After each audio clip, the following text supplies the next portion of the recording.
दुनिया ने कश्मीर एक इशू बना दिया। कश्मीर कोई इशू नहीं है, नहीं चाहिए पाकिस्तान को। पाकिस्तान से 4 सूबे नहीं समझ रहे। गैर जरूरी शॉट्स के बाद आफरीदी की गैर जरूरी टॉक। इंटरनेशनल फोरम पर कश्मीर और पाकिस्तान से मुतालिक मुतनाज़ा बयान दे दिया।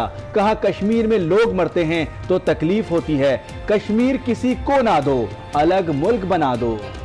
पाकिस्तान को नहीं चाहिए कश्मीर, इंडिया को भी ना दो, कश्मीर अपने एक मुल्क बने। तनकीद हुई तो वतन से मोहब्बत का दावा कर दिया। कश्मीरियों की जिद्दोजहद की कदर करता हूँ।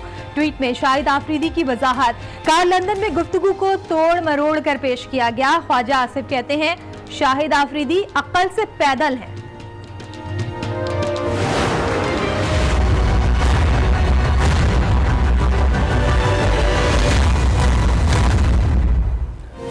अफगान वजारत खारजा ने SP ताहिर खान दावड़ के अफगानिस्तान में कत्ल की तस्दीक कर दी। लाश के पास से SP ताहिर का कार्ड मिला है। तर्जुमान दफ्तर खारजा की वजाहत। लाश कल वतन लाए जाने का इम्कान है। वजीर इत्तलात। खैबर पख्तूनख्वा मकतूल के घर पर ताजियत के लिए आने वालों का तांता।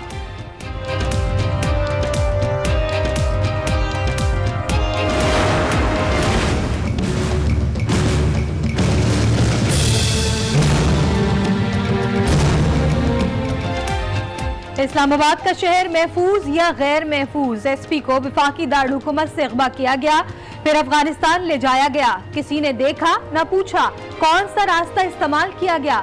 सेफ सिटी प्रोजेक्ट पर सवालिया निशान लग गया।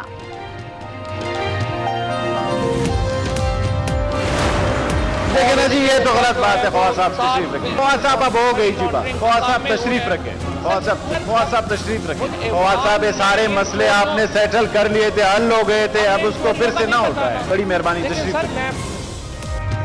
बात करने का नहीं, महफिल में शऊर। सेनेट का माहौल फवाद चौधरी ने आज भी गर्म कर दिया। बाइख्तियार ऐवान के चेयरमैन बेख्तियार होकर रह गए। फवाद चौधरी ने बैठ जाने की बात सुनी अनसुनी कर दी। माइक बंद करने पर भी गरजते बरसते रहे। ऑपोजिशन का ऐवान से 2 बार वॉकआउट।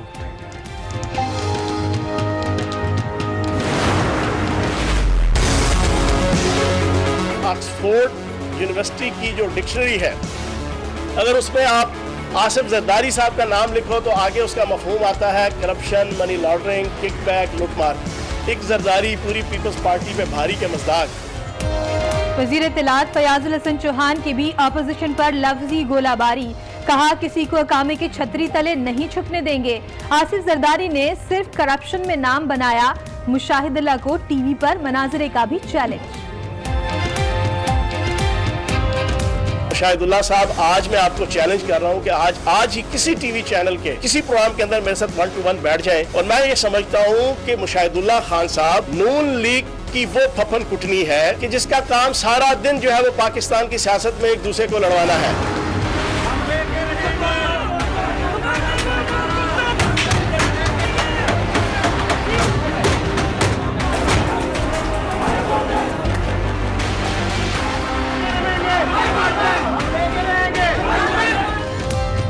फैसलाबाद में हाई कोर्ट बेंच बनाने के लिए एहतजाज करने वाले कानून के अलम बरदारों ने ही कानून को पैरों तले रौंद डाला। वुकला DC ऑफिस का दरवाजा तोड़कर घुस गए। डिप्टी कमिश्नर को जबरदस्ती कुर्सी से उठा दिया। तोड़ फोड़, सेशन कोर्ट में ताले डाल दिए। साइलिन को बाहर निकाल दिया। डंडे लेकर पुलिस मोबाइल के पीछे भी भागते रहे।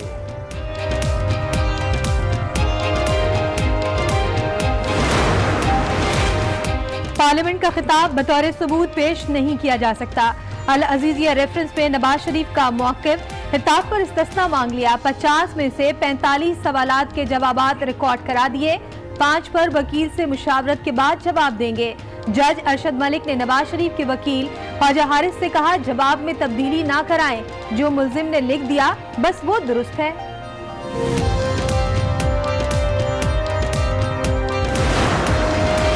पैरागॉन स्कैंडल में लाहौर हाईकोर्ट ने ख्वाजा साद रफीक और उनके भाई सलमान रफीक की अबूरी जमानत में 26 दिसंबर तक तौसी कर दी। मीडिया से गुफ्तगू में ख्वाजा साद रफीक ने कहा कि DG नैब हकायक को तोड़ मरोड़ कर पेश कर रहे हैं।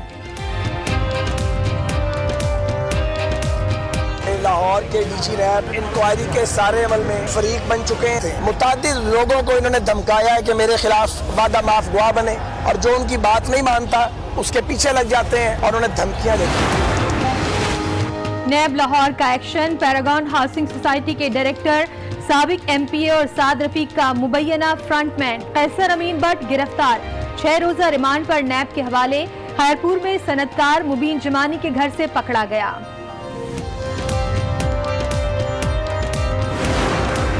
सुप्रीम कोर्ट का मसला ज़ेरे इल्तवा है, उस पर कम गुफ्तगू की जाए।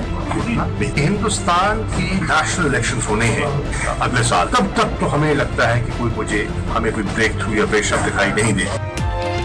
आसिया बीबी कहीं नहीं गई, पाकिस्तान में ही हैं। वजीर खारजा शाह महमूद कुरैशी की वजाहत। कहा भारतीय इंतखाबात तक पाक भारत मुज़ाकरात में पेशरफ्त का इम्कान नहीं। बेहतर हुई है सूरत हाल पूरे सूबे में, पूरे मुल्क में। आपको बताओ काफिला क्यों लुटा? आपने तो खुद बता दिया काफिला क्यों लुटा इस सूबे में, इस शहर में। सिंध में अमन अमान की सूरत हाल बेहतर हुई है। वजीर आला का असम्बली में खिताब। तमाम वाकयात में मुलविस मुल्जिमान गिरफ्तार कर लिए। आज तक सानहे APS के मुल्जिमान का पता नहीं चला। नुसरत सहर अब्बासी बोली कि कराची से कश्मीर तक अमन की सूरत हाल खराब है। क्या कोई अहल रुकन नहीं जिसे वजीर दाखिला मुकर्रर किया जाए? कराची में मुबैना मुज़िर सेहत खाने से 2 बच्चों की हलाकत पर नुसरत सहर अब्बासी सिंध असेंबली में फट पड़ी। कहा चल बसे, माँ तड़प रही है, कोई लैब नहीं जहां चीजों का टेस्ट हो सके। कई साल पुराना गोश्त खिलाया जा रहा है। हुकूमती वफ्द को अहले खाना के पास जाना चाहिए था। डिप्टी स्पीकर ने नुसरत सहर का माइक बंद कर दिया। तवज्जो दिलाओ नोटिस मुस्तरद करने पर सिंध असेंबली में अपोजिशन का एहतजाज। मेरी बात सुने। नहीं नहीं नहीं, आप लोगों ऐसे नहीं चलेगा। नहीं ऐसे नहीं चलेगा हर एक चीज में। नहीं देखे ना, मैं रूल के खिलाफ कैसे चलूं? रिलैक्स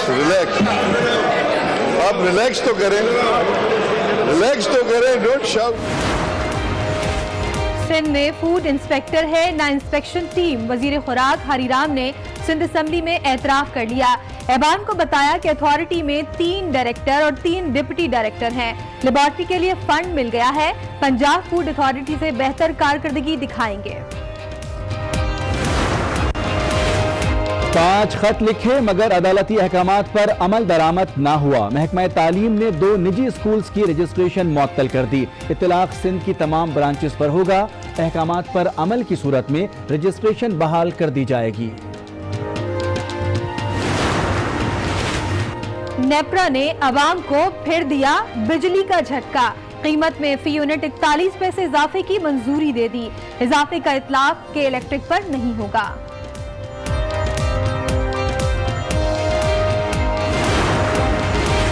एक फोन कॉल पर अकाउंट का सफाया। धीरबाला में लीवीज एहलकार नियाज मोहम्मद के अकाउंट से 5 लाख रुपए उड़ा लिए गए। रकम रिफत नामी खातून के अकाउंट में मुनकी शान समझे जाने वाले शाहिद आफरीदी के हैरान कुन बयान से, जिसे सुनकर बड़ों बड़ों के सर चकरा कर रह गए हैं। दयारे गैर में बैठकर ऐसा बोला जिसे पाकिस्तान में बैठकर सोचना भी गवारा नहीं किया जा सकता। लंदन में बैठकर पाकिस्तान की शहर कश्मीर पर वार कर डाला। बोले कश्मीर ना पाकिस्तान को दो और ना ही भारत को दो, बल्कि कश्मीर को तो अलग मुल्क ही बना दो। Afridi makes room, goes up in the air, has it connected, it's gone, it's 6, Shahid Afridi on the field जिस तरह बगैर सोचे समझे बल्ला घुमाते, ऑफ द फील्ड भी उसी तरह जबान चलाते। आप इंडिया को भी नहीं दो, पाकिस्तान को भी नहीं चाहिए कश्मीर को अपने रहने दो, अपना रहने दो उनको। आफरीदी ने कश्मीर ही नहीं पाकिस्तान से भी मुताल्लिक मुतनाज़ा बयान दे दिया। नहीं चाहिए पाकिस्तान को, पाकिस्तान से 4 सूबे नहीं संभल रहे। ये बयान लंदन के एक इवेंट में दिया गया जो जंगल की आग की तरह फैल गया। एटलीस्ट इंसानियत तो जिंदा है ना, जो इंसान मर रहे हैं वो तो ना हो ना यार। शाहिद आफरीदी ने यह बयान अगरचे कश्मीरी भाइयों का दुख जानकर दिया, लेकिन अल्फाज के बेअख्तियार इस्तेमाल ने इस बयान को मुतनाज़ा बना दिया। नहीं चाहिए पाकिस्तान को, पाकिस्तान से 4 सूबे नहीं संभल रहे। उनके इस बयान ने मुखालफिन को बोलने का मौका दे दिया। कश्मीर हमारा है, एक दिन लाल किले पर झंडा लहराएंगे। वजीर मुमलिकत अली मोहम्मद खान ने वाज़ेह पैगाम दे दिया। आज न्यूज से खुसूसी गुफ्तगू में बोले कि 4 सूबों की क्या बात है, हम बहुत कुछ कंट्रोल करेंगे, एक दिन पाकिस्तान दुनिया की सुपर पावर बनेगा। कश्मीर इंशाल्लाह पाकिस्तान बनेगा। कश्मीर पाकिस्तान की शहर है। ये मैं नहीं, अलामा इकबाल और कायद-ए-आज़म मोहम्मद अली जिन्ना रहमहुल्लाह उनने बात की थी। और कश्मीर श्रीनगर छोड़े, हम तो लाल किला पे इंशाल्लाह इस्लाम का जो परचम लगाने की बात करते हैं। श्रीनगर तो है ही पाकिस्तान का इंशाल्लाह कश्मीर आजाद होगा। वो कश्मीरी जो पाकिस्तान के झंडे में दफन होना पसंद करते हैं। जब पाकिस्तान हिंदुस्तान का क्रिकेट मैच होता है, हर कश्मीरी के हाथ में पाकिस्तान का झंडा होता है। शायद साहब की मैं नहीं सुना, उन्होंने कैसी बात कर दी, लेकिन अब की मैं बात करूंगा कि पाकिस्तान मुकम्मल ही नहीं है जब तक कश्मीर आजाद नहीं होता। और पाकिस्तान से चारों सूबे नहीं, पाकिस्तान से इंशाल्लाह बहुत चीजें कंट्रोल होंगी। पाकिस्तान इंशाल्लाह मुस्तकबिल में, ये अभी दीवाने का ख्वाब लगता है, पाकिस्तान मुस्तकबिल में इंशाल्लाह अमेरिका की जगह दुनिया का सुपर पावर बनेगा इंशाल्लाह। और कश्मीर पाकिस्तान का हिस्सा होगा। जो इस तरह की बातें करते हैं जी हाँ, शाहिद खान आफरीदी के मुतनाज़ा बयान पर वावेला मचा तो वजाहती बयान भी आ गया। ट्वीट में कहा कि मेरी गुफ्तगू को तोड़ मरोड़ के पेश किया गया। कश्मीरियों की कुर्बानियों और अजीम जद्दोजहद की कदर करता हूँ, उन्हें उनका हक मिलना चाहिए। अपने वतन पाकिस्तान से बहुत मोहब्बत करते हैं। शाहिद आफरीदी के मुतनाज़ा बयान पर वावेला मचा तो वजाहती बयान भी सामने आ गया। ट्विटर पैगाम में शाहिद आफरीदी ने कहा, मेरी गुफ्तगू को तोड़ मरोड़ कर पेश किया गया। कश्मीरियों की कुर्बानियों और अजीम जद्दोजहद की कदर करता हूँ, उन्हें उनका हक मिलना चाहिए। अपने वतन पाकिस्तान से बहुत मोहब्बत करते हैं।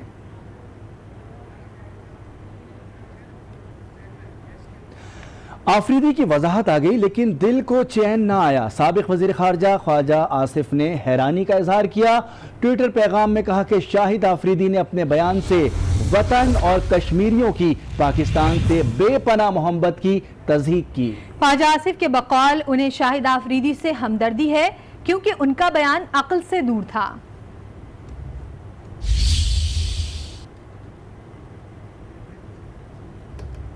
शाहिद आफरीदी की जबान की लफ्ज़ें आज नहीं, पहले भी उनकी जबान मुतनाज़ा बयान देती रही है। वो पहले क्या कुछ कहते रहे, आइए आपको दिखाते हैं।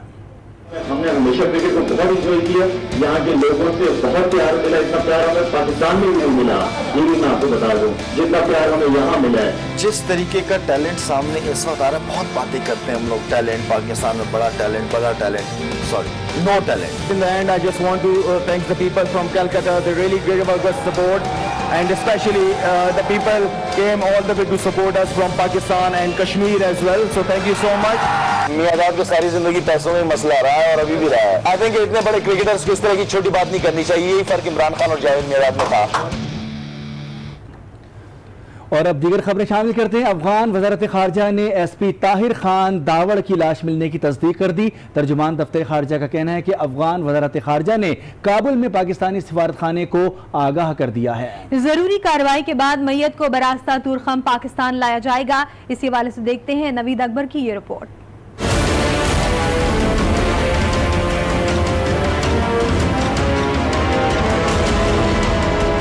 पाक सरजमीन का महाफिज अफगान सरजमीन पर कत्ल। नंगरहार से मिली लाश SP दावड़ खान की ही थी, अफगान हुक्काम ने तस्दीक कर दी। तर्जुमान दफ्तर खारजा के मुताबिक ताहिर खान की लाश गुज़िश्ता रोज नंगरहार के जिले दरबाबा से बरामद हुई। मकतूल का सर्विस कार्ड भी लाश के करीब ही मिला। मैयत को कागजी कार्रवाई मुकम्मल होते ही जलालाबाद में कायम पाकिस्तानी सिफारत खाने मुंतकिल किया जाएगा, जिसके बाद ताहिर दावड़ के जज्बे खाकी को तोरखम बॉर्डर के रास्ते पाकिस्तान लाया जाएगा। अफगान वजारत खारजा ने SP ताहिर खान की लाश मिलने की तस्दीक की है। तमाम इस्लामाबाद से एक पाकिस्तानी पुलिस अफसर के अगवा अफगानिस्तान पहुंचाने और फिर कत्ल ने कई सवालात खड़े कर दिए हैं।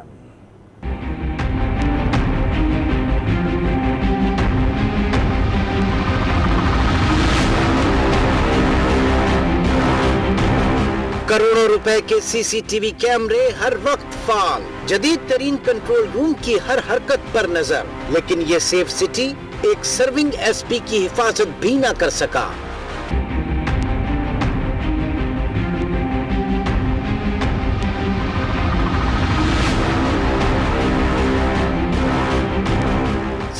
अक्टूबर को SP दावड़ ऐसे गायब हुए जैसे उन्हें जमीन खा गई या आसमान निगल गया। न कोई कैमरा काम आया, न ही कोई पुलिस नाका। अगवाकार एसपी दावड़ को इस्लामाबाद से अफगानिस्तान ले गए। तफ्तीशी टीमें सर पीटती रही, लेकिन किसी को कुछ पता न चला और फिर ताहिर दावड़ की लाश सरहद पार से मिल गई। थाना रमना की हुदूद से होने वाली अगवा की ये वारदात विफाकी पुलिस की कारकर्दगी और सेफ सिटी के दावों की कलई खोल गई। इस्लामाबाद से एसपी पेशावर के अगवा ने सेफ सिटी के दावों की कलई खोल दी है। मुल्जिमान तमाम तर सहूलियात के बावजूद एसपी ताहिर को अगवा करके अफगानिस्तान ले गए। पुलिस सेफ सिटी प्रोजेक्ट के तहत लगाए गए कैमरों की मदद से कोई सुराग क्यों ना लगा सकी, सवाल उठ रहे हैं। इसी वाले से मजीद जानेंगे आज न्यूज के नुमाइंदे शकील अहमद से। जी शकील, आगाह कीजिएगा इस बारे में। जी, मैं इस वक्त मौजूद हूँ इस्लामाबाद के थाना रमना के बाहर की, जिसकी हदूद से एसपी रूरल पेशावर जो ताहिर खान अगवा हुए थे। जिस इलाके में इनका अगवा हुआ है ऐसा इलाका था जिसके अंदर जगह जगह सिक्योरिटी कैमरेज मौजूद थे, सीसीटीवी कैमरे मुख्तलिफ जगहों पे लगे हुए थे। सिर्फ अगर बात की जाए तो हज़ारों कैमरे सिर्फ सेफ सिटी के ऐसे कैमरे हैं जो इन इलाकों के अंदर मौजूद हैं। तो उसके बावजूद ताहिर खान जो हैं इस इलाके से वो अगवा हुए हैं। इस्लामाबाद से निकलने वाले रास्तों की एक रास्ता इस्लामाबाद से बाहर जाने का जीटी रोड का रास्ता है, जिसके ऊपर एक पहली जो पुलिस चेक पोस्ट है वो तरनौल के करीब एक चेक पोस्ट आती है। और अगर बात की जाए मोटरवे के जरिए तो मोटरवे चौक के ऊपर भी एक पुलिस पिकेट मौजूद है। उसके बाद ही जो है इस्लामाबाद से बाहर जाया जा सकता है। तफ्तीश होगी वो इन्हीं रुख पर होगी कि किस तरीके से एसपी ताहिर खान को इस्लामाबाद से पहले KBK और उसके बाद अफगानिस्तान मुंतकिल किया गया। जी, और इसी सिलसिले में साबिक गवर्नर सिंध मोहम्मद जुबैर का कहना है कि ताहिर खान दावड़ को दारुल हुकूमत से अफगानिस्तान ले जाकर बेदर्दी से मार दिया गया और हुकूमत को पता भी ना चल सका। साबित हो गया कि हुकूमत की कोई रिट नहीं। वफाकी वजीर अली मोहम्मद खान बोले पाकिस्तान के खिलाफ साजिशें हो रही हैं। वो आज न्यूज़ के प्रोग्राम फैसला आपका में गुफ्तगू कर रहे थे। हमारे सीनियर पुलिस के अफसर जिनको अगवा करके दारुल हुकूमत से ले जाके और इतनी बेदर्दी से मारा गया और हमारी हुकूमत को पता ही नहीं चला, तो रेट का तो वहीं से पता चल जाता है। दूसरी बात यह है कि there is no rate in the country. ठीक है, स्ट्रेट रेट पे बात होनी चाहिए और इट्स एन अलार्मिंग थिंग कि आपके एक पुलिस ऑफिसर जो हैं कैपिटल से अगवा होते हैं। लेकिन इस बात का क्या हमें एहसास है कि पाकिस्तान के ख़िलाफ़ किस किस तरह की साजिशें हो रही हैं, कौन कौन किधर किधर से कर रहा है। पाकिस्तान के अंदर जो है एक तरह से 4th 5th जनरेशन वॉरफेयर लड़ी जा रही है। हमारे अंदर घुस के दुश्मन हमें मारने की कोशिश कर रहा है। और अभी आपको बताएं, साबिक वजीर आज़म नवाज शरीफ ने अल अजीजिया रेफरेंस में अपना बयान रिकॉर्ड करा दिया है। नवाज शरीफ ने 50 में से 44 सवालात का तहरीरी जवाब जमा कराया है। उनका कहना था कि पार्लियामेंट और कौम से खिताब में जो कहा सुनी सुनाई बातों पर कहा, उस तकरीर को बतौर सबूत अदालत में पेश नहीं किया जा सकता। टैक्स गोशवारों में अपने मुकम्मल असासे जाहिर कर चुका हूं, जबकि बच्चों के गोशवारों से मुताल्लिक जवाब देने का मजाज नहीं। अदालत ने नवाज शरीफ को मजीद 101 सवाल फराहम कर दिए, जिनके जवाब कल अदालती रिकॉर्ड का हिस्सा बनाए जाएंगे। और अब सेनेट के इजलास की बात करेंगे। सेनेट के ऐवान में आज भी तूफान मचा रहा। चेयरमैन अरकान को खामोश कराते रहे, लेकिन हुकूमती अरकान ने एक ना सुनी। जी, ये तो गलत बात है। फवाद साहब तशरीफ रखें। फवाद साहब अब हो गई जी बात। फवाद साहब तशरीफ रखें। फवाद साहब तशरीफ रखें। फवाद साहब ये सारे मसले आपने सेटल कर लिए थे, हल हो गए थे, अब उसको फिर से ना उठाए। बड़ी मेहरबानी, तशरीफ रखें। बा इख्तियार ऐवान का बेइख्तियार चेयरमैन, ना चेयरमैन की सुनी और ना किसी और को बोलने दिया। तशरीफ रखें मिनिस्टर साहब, तशरीफ रखें जी। मिनिस्टर साहब तशरीफ रखें जी। ग्रुप आप तशरीफ बैठें जी, बैठें जी। ग्रुप ऑफ 40 ऐवान बाला में फिर हंगामा बरपा रहा। फवाद चौधरी के बयान से ऐवान में बदमजगी शुरू हो गई। जी, ये वो लोग हैं, ये वो लोग हैं इस तरह की बात। सर मैं बता रहा हूँ ना, फैक्ट्स बता रहा हूँ। आप इस तरह की बात क्यों करते हैं फवाद साहब? हाउस का माहौल खराब कर। सर हाउस का डिकोरम कुछ नहीं होता। जब आप इस तरह ना करें जी। इतना पैसा आपके पास गया, कहाँ गया? इनका अपना जो हाउस का डिकोरम खराब हो जाता है। फवाद चौधरी को रोका, कई बार टोका, लेकिन एक नहीं मानी। माइक बंद होने के बावजूद मौसूफ बोलते रहे। एक्सपेंस कर दें और ऐसी बात ना करें मिनिस्टर साहब। मिनिस्टर साहब अब हाउस का माहौल खराब करते हैं। हिज़्ब इख्तिलाफ का इख्तिलाफ इस बार भी बरकरार रहा और हुकूमती वज़रा के रवैये पर वॉकआउट कर दिया। सेनेट के इजलास में वज़रा की अदम मौजूदगी पर अपोजिशन अरकान काफी बरहम दिखाई दिए। परवेज रशीद ने भी तंज के खूब निश्तर बरसाए। कहा वज़रा खाना खाने के बाद कैलूला फरमा रहे हैं, जब आ जाएं तो बता देना, हम भी आ जाएंगे। वज़रा के पास हाउस में जवाब देने के लिए वक्त नहीं है और इतनी बड़ी फौज वज़रा की है माशाअल्लाह, 60 से ज्यादा वज़रा की फौज तजावज़ कर चुकी है। आज कोई दूसरा बिजनेस भी ऐसा हमें नजर नहीं आ रहा जो उनकी मसरूफियत हो। इस वक्त वज़रा कहाँ पे है? खाना खाने के बाद कैलूला फरमा रहे हैं, तो जब वो कैलूला फरमा के फारिग हो जाएं हमें इत्तला कर दी जाए, फिर हम भी हाउस में हाजिर हो जाएं। एक तरफ वफाकी वजीर इत्तलात तो दूसरी जानिब वजीर इत्तलात पंजाब भी अपोजिशन को निशाना बनाते रहे। फयाजुल हसन चौहान भी सियासी हरीफों पर बरस पड़े। आसिफ जरदारी को निशाना बनाते हुए बोले कि उन्होंने सिर्फ करप्शन में नाम बनाया और ढिटाई से जाली अकाउंट्स का एतराफ़ करते हैं। नून लीगी रहनुमा मुशाहिदुल्लाह को भी मनाजरे का चैलेंज दे डाला। आसिफ जरदारी साहब और नवाज शरीफ साहब हाथों में हाथ डाल के चाहे जिधर मर्जी घूमे फिरे, इन्होंने इकट्ठे चलना है। उनके ये करप्शन के रिश्ते में एक दूसरे के जनाब रिश्तेदार हैं। ऑक्सफोर्ड यूनिवर्सिटी की जो डिक्शनरी है, अगर उसमें आप आसिफ जरदारी साहब का नाम लिखो तो आगे उसका मफहूम आता है करप्शन, मनी लॉन्ड्रिंग, किकबैक, लूटमार। एक जरदारी पूरी पीपल्स पार्टी पे भारी। शाहिदुल्लाह साहब, आज मैं आपको चैलेंज कर रहा हूँ कि आज ही किसी टीवी चैनल के किसी प्रोग्राम के अंदर मेरे साथ 1 to 1 बैठ जाएं। और मैं ये समझता हूँ कि मुशाहिदुल्लाह खान साहब नून लीग की वो फफन कुटनी है कि जिसका काम सारा दिन जो है वो पाकिस्तान की सियासत में एक दूसरे को लड़वाना है। मुस्लिम लीग नून के रहनुमा ख्वाजा साद रफीक ने नैब पर एक बार फिर वार कर दिया। कहा कि हमारे खिलाफ लोगों को वादा मुआफ गवाह बनने पर मजबूर किया जाता है और अगर ना बने तो वारंट जारी कर दिए जाते हैं।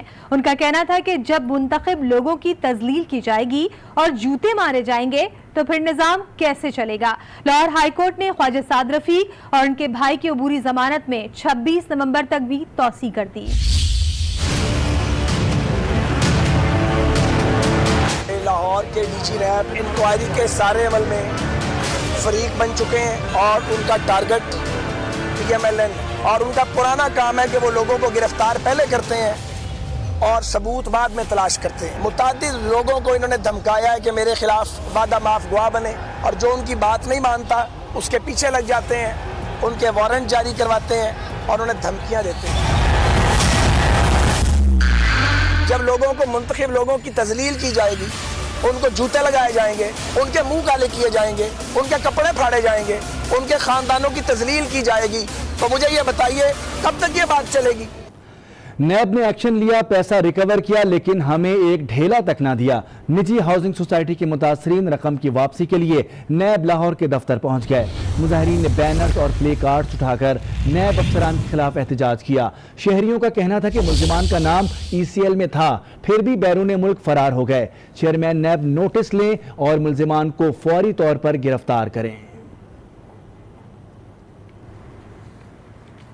वकला बाज ना आए, एक बार फिर तोड़ फोड़ मचा दी। फैसलाबाद में हाईकोर्ट बेंच बनाने का मुतालबा लेकर वकला बिफर गए। सालीन को अदालत से निकाल दिया, चेंबर जबरदस्ती बंद करवाकर मरकजी दरवाजों पर ताले डाल दिए। डिप्टी कमिश्नर के कमरे में भी घुसकर शदीद बदतमीजी की गई।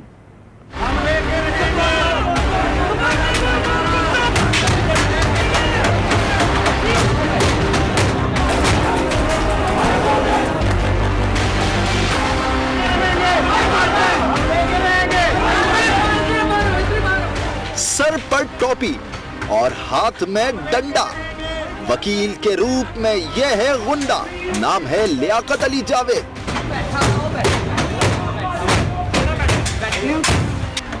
जरा गौर से देखिए इस शख्स को जिसने हाई कोर्ट बेंच के कयाम के मुतालबे पर एहतजाज के नाम पर हंगामा मचा दिया।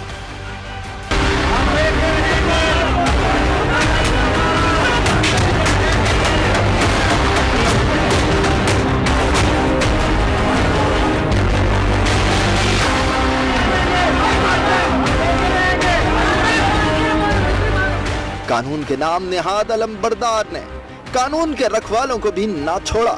लियाकत अली ने दीगर वुकला के हमरा डीसी ऑफिस का दरवाजा तोड़ा, अंदर दाखिल हुआ और डिप्टी कमिश्नर को कुर्सी से उठा दिया।